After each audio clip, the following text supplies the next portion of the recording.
Vamos a dar este pie a poder escuchar una nota que realizó la productora del programa, Silvina Romano, sobre lo que es la epistemología del sur, sobre qué es la epistemología y por qué también es importante abordarla y de qué manera se aborda dentro de nuestra universidad. Podemos hacer también inclusive reflexiones en torno al desarrollo, lo importante de tener esta mirada para poder pensar el desarrollo de un territorio. Y para eso es que vamos a escuchar a Noelia Lobos, quien es profesora universitaria de filosofía, también docente de la casa. Y nada, vamos a ir a escuchar la primera parte en donde nos va a estar comentando sobre qué es la epistemología del sur. Bueno, hola, ¿qué tal? La epistemología, en el sentido clásico, es el estudio o la ciencia que estudia a las ciencias. Va a estudiar en general los fundamentos, las limitaciones, y también se va a meter con la metodología un poco. Esos son términos clásicos y la epistemología nace también como una rama de la filosofía, pero nace también con el desarrollo, ¿no?, de la ciencia moderna. Entonces, en el sentido clásico, nace como una epistemología de la ciencia positivista también, ¿no? Para explicar un poco a los oyentes qué sería el positivismo y por qué es importante la epistemología para el trabajo que hacemos en la universidad. Bien, básicamente, para entender un poco y así, para no aburrir a la gente, podemos entender a la ciencia positivista como la ciencia, cuando nace la ciencia en la modernidad, las ciencias toman el modelo de las ciencias naturales. ¿Qué sería? Y es un modelo en donde se construye el conocimiento yendo, ¿no?, desde la teoría al campo, siempre con estas pretensiones, digamos, de universalidad, y eso es justamente va a ser el problema o la crítica a la que se va a enfrentar la epistemología actualmente y las discusiones en la ciencia en general, que tiene que ver con esto de que cómo las ciencias sociales nacen entonces también con este modelo positivista y en donde claramente el objeto de estudio es distinto y en donde incluso hoy en día la ciencia natural es muy crítica también a todo esto y también pone en discusión esta cuestión de la universalidad, de pensar el objeto de estudio como algo estático, algo que puedo definir de una vez y para siempre, etcétera, etcétera. Muy bien. ¿Y cuál es la corriente o qué es la epistemología del sur? Bien. ¿Cómo se desarrolla? ¿Qué apunta? Nosotros particularmente trabajamos en la universidad con estas otras perspectivas de la epistemología, por un lado con la epistemología del sur y por otro lado con una epistemología ampliada. La epistemología ampliada la trabajamos desde una propuesta de una filósofa argentina, y la epistemología y la epistemología del sur la trabajamos desde la perspectiva, desde la propuesta de un sociólogo portugués que se llama Boaventura de Sousa Santos. Básicamente desde estas epistemologías podríamos llamar alternativas o nuevas propuestas, es donde se propone ya no solo pensar al conocimiento como solamente el conocimiento que genera la ciencia, sino un concepto de conocimiento más amplio, y además pensar que el conocimiento científico también se puede ir generando de otros modos, porque básicamente de lo que se trata es que durante todos estos siglos, desde la modernidad, hemos limitado con nuestros lentes el modo de conocer la realidad y nos estamos perdiendo de un montón de conocimiento que históricamente ha sido negado por considerarlo un conocimiento que no era válido, que era cosa de supersticiones, etcétera, etcétera. Entonces, desde estas epistemologías se propone ampliar ese conocimiento y particularmente desde la epistemología del sur, lo que se propone es aprender, escuchar, dialogar con el sur.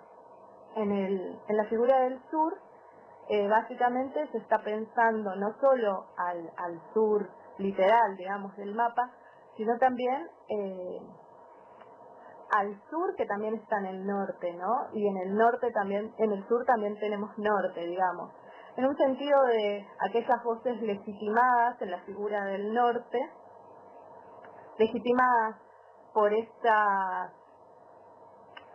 potestad, digamos, de la ciencia y también por el poder que dan esas voces, que tienen esas voces, ¿no? Cuando, por ejemplo, hablamos de que esto está científicamente comprobado, como si fuese palabra santa,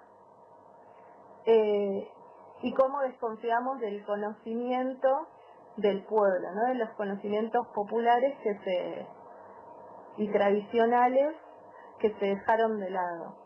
Entonces, en la figura del sur aparecen estas otras voces que fueron ignoradas durante todo este tiempo, desde las cuales la ciencia tiene mucho que aprender. Y bueno, escuchamos la primera parte de esta nota donde Noelia nos contaba un poquito sobre lo que es la epistemología, lo que es la epistemología del sur y la manera en cómo esta ciencia moderna derivada de la filosofía empieza a tener ciertas críticas y a romper con algunas estructuras de lo que es la construcción del conocimiento. Ahora vamos a seguir escuchando y esta vez va a retomar la postura de Boaventura de Sousa Santos y nos va a comentar sobre la forma de incorporar otras voces a lo que es el debate.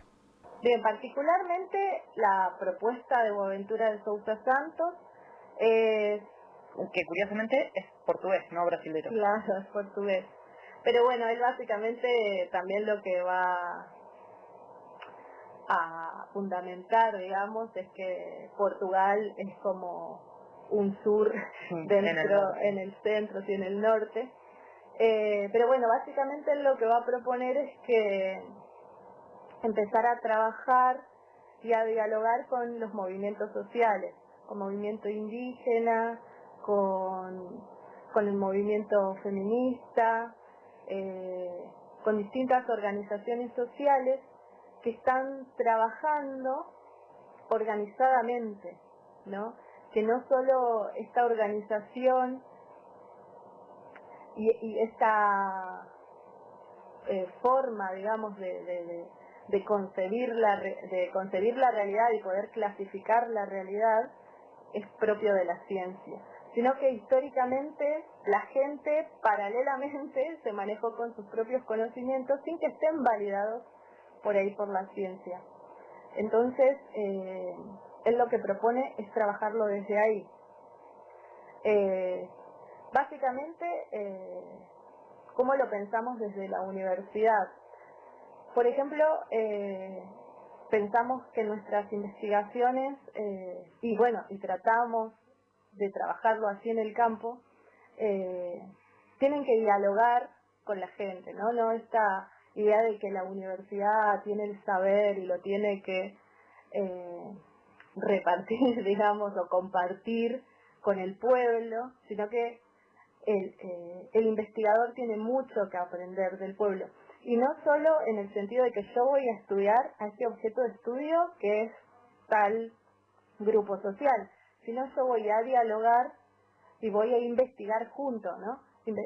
Hablamos ya acá de investigación participante, por ejemplo.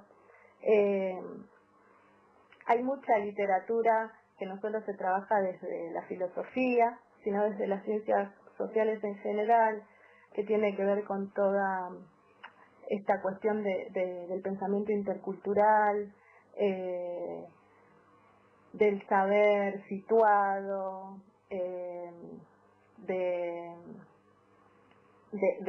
del pensamiento decolonial, del pensamiento crítico en general, etcétera, etcétera. Básicamente, la idea o la hipótesis de Boaventura de Sousa Santos es que no puede haber justicia social global sin una justicia cognitiva. Es decir, que ya la desigualdad comienza por esta desigualdad que él denomina epistémica, ¿no? Una desigualdad en el conocimiento, en el sentido no de que algunos tienen el conocimiento y otros no, sino que hay un conocimiento que es validado y que eso evidentemente otorga cierto poder, y hay otro conocimiento que ha estado olvidado y defenestrado. Entonces, básicamente, lo que nosotros lo estamos pensando desde ahí, desde lo que nos estamos perdiendo a nivel ya humanidad por no saber dialogar con el otro. El otro, como dijimos, en general el otro es el otro que siempre quedó excluido de la historia. El otro es el obrero, el otro es el campesino, es el indígena, es la mujer. Entonces, la cuestión está en aprender con el otro. Entonces, en esta propuesta de diálogo, ¿no?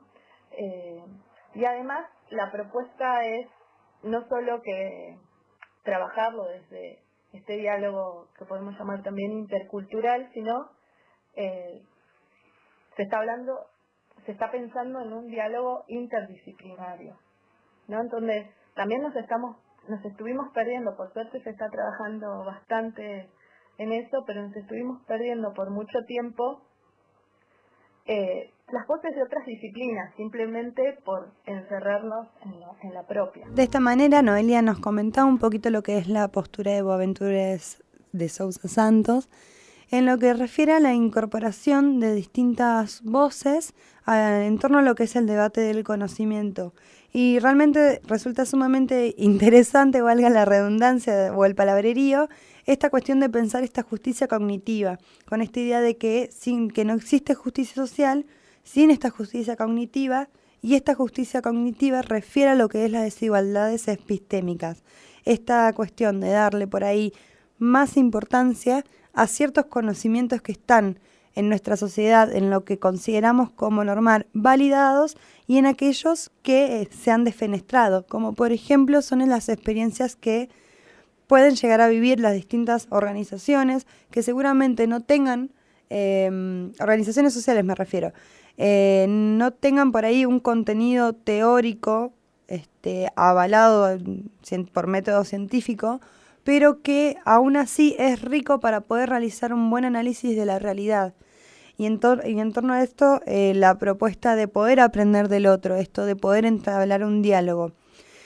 Y con esta reflexión, con esto de que empezó a charlar sobre la importancia en la interdisciplinaridad, de no perder la mirada de otras áreas, aunque no sean las propias de estudio, ahora Noelia nos va a comentar un poco sobre el rol que está teniendo la universidad en torno a la ciencia y la interdisciplinaridad, y la manera en cómo los actores se desempeñan, y por ahí, más que nada, esto se vendría a ser una reflexión en torno al debate. Y yo creo que hay varios actores entre docentes, estudiantes, no docentes, la comunidad, que están trabajando en ese sentido. Por ejemplo, el curso que dio el año pasado Diana de los diálogos filosóficos interdisciplinarios, Diana Viñoles, que es profesora también de la Universidad de Filosofía, para mí fue un claro ejemplo donde compartimos esos encuentros con gente de distintas disciplinas. y en donde el diálogo fue posible y yo creo que fue muy rico para todos. Pero también hay equipos en la universidad que en general son interdisciplinarios. Puede ser que tenga que ver también que tengamos la suerte de que al ser pocos trabajemos con gente de otras disciplinas, porque no es que, no sé, en mi caso, por ejemplo, no es que somos 5.000 personas de filosofía para poder trabajar solo en eso. Y me parece que hay que aprovechar esa particularidad del espacio también para poder trabajarlo desde ahí, pero creo que además de eso hay una intencionalidad de varios docentes y equipos para trabajar no solo lo interdisciplinario, sino yo creo también con el territorio, pero no, repito, no en un sentido de que la universidad solo va a conocer el territorio, sí, lo va a conocer, pero lo va a conocer con el otro, desde lo que el otro ya sabe y el otro le puede enseñar del territorio, y lo que la universidad le puede devolver también al territorio, no en ese diálogo. Y como eso también muchos de nosotros trata de trabajarlo en el aula con los estudiantes. Y en general, hasta ahora, ya sea con estudiantes iniciales o con estudiantes avanzados, creo que fue bastante valorado y se puede obviamente seguir trabajando mucho más, hay un montón para trabajar. Y bueno, así escuchaba y finalizaba la nota realizada a la profesora universitaria de filosofía, Noelia Lobos, que nos compartió un poquito este debate en torno a lo que es la epistemología del sur y la manera y la importancia, digamos, de que a través de la ciencia y la interdisciplinariedad, la universidad también lleve adelante estos debates y podamos pensar también en equipos de trabajo donde el diálogo sea una de las pautas principales. Esto sucede acá, es bastante cotidiano, ya uno cuando ingresa a la universidad ya sabe que tiene que compartir materias con estudiantes de otras carreras y la verdad que es sumamente rico para el análisis. A mí, por ejemplo, en lo particular y en lo personal me ha aportado un montón.